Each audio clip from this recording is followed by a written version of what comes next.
people wanted it, and I'm here to deliver. So, until Eldritch Moon comes out on Magic Online, I'm going to be playing some Modern, most likely, and I'm kind of just like cycling through the blue decks, trying to figure out what I like, because the last couple tournaments I played Jeskai Nahiri, and it was good, but there were also like, sort of the meek shenanigans. Grixis Control got a bunch of boosts with Ancestral Visions, Goblin Dark Dwellers, maybe Thing in the Ice, and there are a lot of different ways to build all these decks, so I'm going to try and plow through them. So this is, I don't want to say like loosely based, but it's kind of loosely based off of Corey Burkhart's Grand Prix Top 8 at GPLA.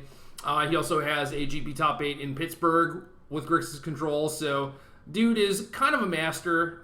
He knows what's up, and this deck is also just like modeled off of Chapin's like 4 Cryptic Command Tasker beatdown deck with 4 Thought Scours. So, and I use the term beatdown deck there like kind of loosely. But this deck is a little bit more like tempo oriented than I think most Grixis Control decks, even though it has Ancestral Vision. So I didn't change much from his deck. I think that there is no need to have 2 Watery Graves because you have these 4 duels, and I don't want to naturally draw shock lands. I would rather just have a fetch land like every single time. So I cut one of the Watery Graves. That's basically it for the mana base. I added a Bloodstained Mire in its place. Corey has Ancestral Vision, Serum Visions, and Thought Scours to kind of help like fix his mana, cantrip a bunch, make his land drops.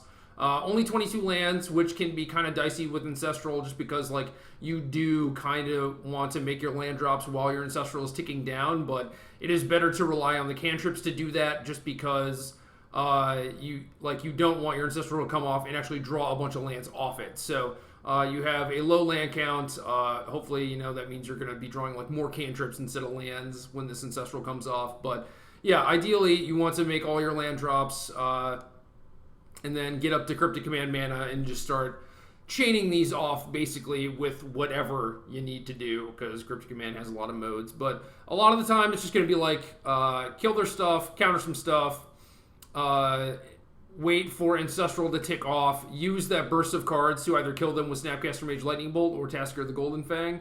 And this deck notably has no discard spells, which is kind of weird, kind of different for a Grixis deck, but at the same time, the discard spells work very poorly with Ancestral Vision. Like, not only do you have another thing that you would prefer to be doing on turn 1, but you also do not want to be drawing discard spells off of Ancestral. Drawing counter spells is much, much, much better.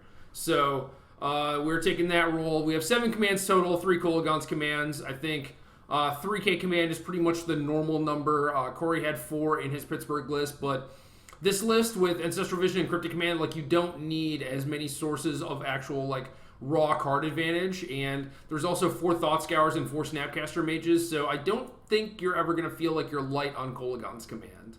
Tasigur is the only big threat. There are no Gurmies. I do like this just because this deck is probably going to be playing more grindy games, and there are less things that you're going to, like, hit off of Tasigur, like Inquisition of Kozilek and stuff. Like, even if you get back, like, a Mana Leak or a Thought Scour or whatever, like, those things are still perfectly fine. Whereas the other Grixis decks, like, I could see wanting, like, some Anglers instead of Tasigurs, but also, like, Fetch Land into Thought Scour just turns on Tasigur with another card. So, like, you can either have 2 fetches and still play Tasigur on turn 2, or, like, another cantrip on turn 1. And turn 2 Tasigur is great. Turn 2 Gurmy is difficult. So, I guess now, actually looking at this, I could actually see running a Cascade Bluffs for the Cryptic Commands. Like, instead of one of these Sulfur Falls, I could totally see that.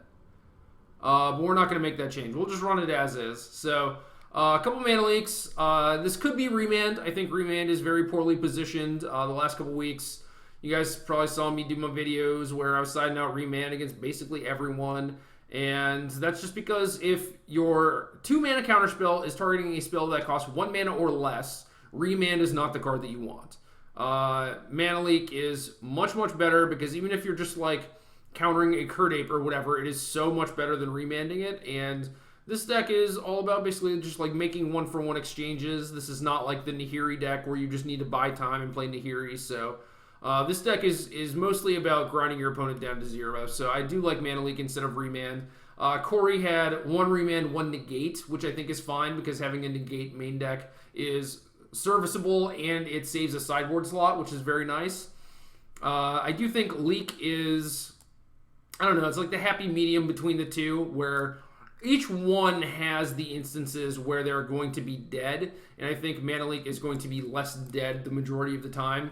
It is worth noting, though, that if you are playing Blue Mirrors, Remand is just slightly better overall because, especially if it's like this deck against Nahiri, like a couple of Ancestral Visions decks, like Mana Leak is going to be very, very poor. The games are going to go on long, and even if you're not trying to fight their Ancestral Visions, like maybe that's not the card that they have, but like even if they get to like 7 mana and play Nahiri, it's like kind of a tilt. So Mana Leak is certainly the worst one in Blue Mirrors, but it just kind of is what it is. I do like Spell Snare. I like Spell Snare a lot. I think it is very, very good in the format right now. Obviously 4 Lightning Bolts, 3 Terminates is pretty normal, and then Corey had a Dreadboard just because I think he was scared of like the Nahiri hype going into LA, which I think is perfectly understandable.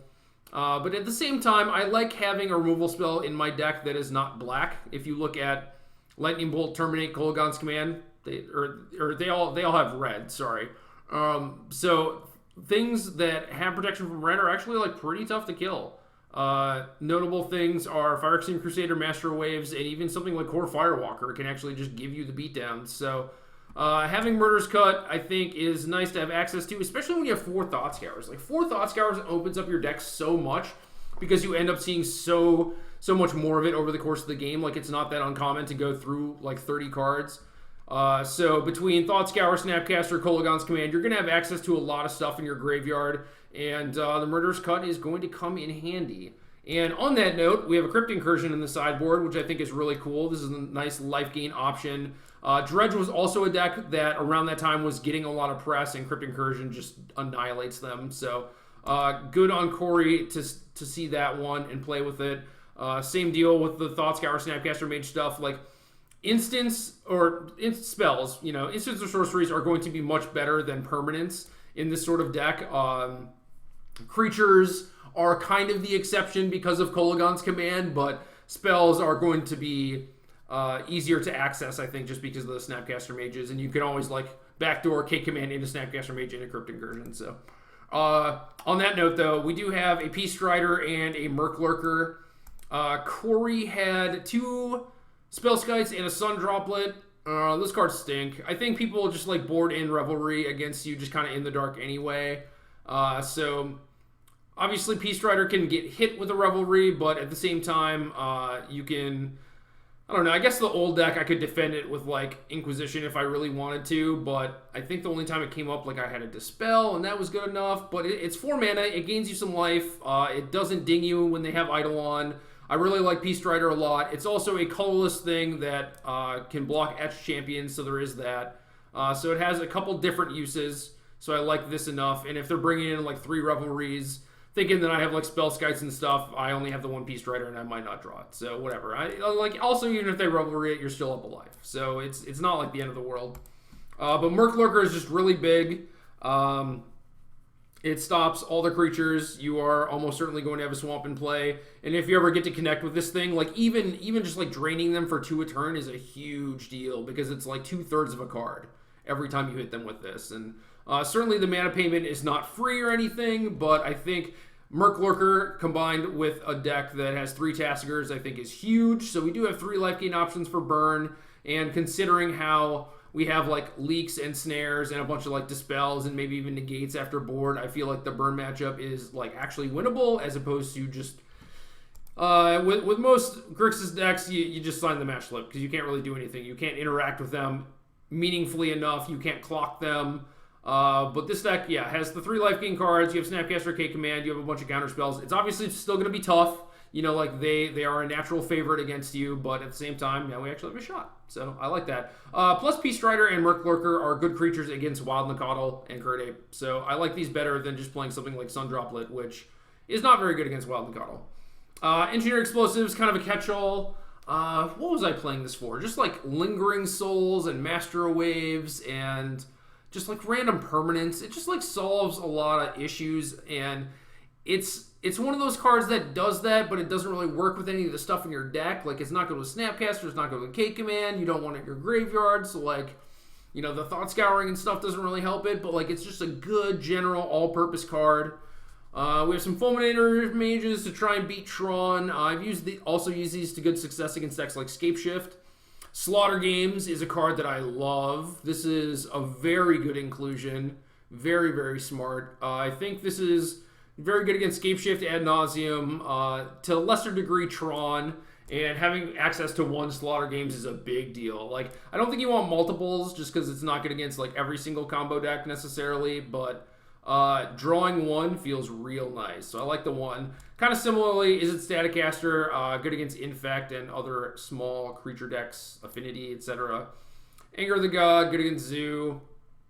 Negate, good against Karn, Scapeshift. Dispel, good against mirror matches, Burn, whatnot, Infect, Company, etc. So, boom. That's the deck. This is the Grixis deck. I don't know if this is the best version of Grixis to be playing in this metagame, but I don't know. Corey always seems to have like his finger just like right on the pulse of what's important. And granted, LA was a while ago, but I don't think Modern has changed much. So that's it. We're gonna give this a spin through a competitive league and see what happens.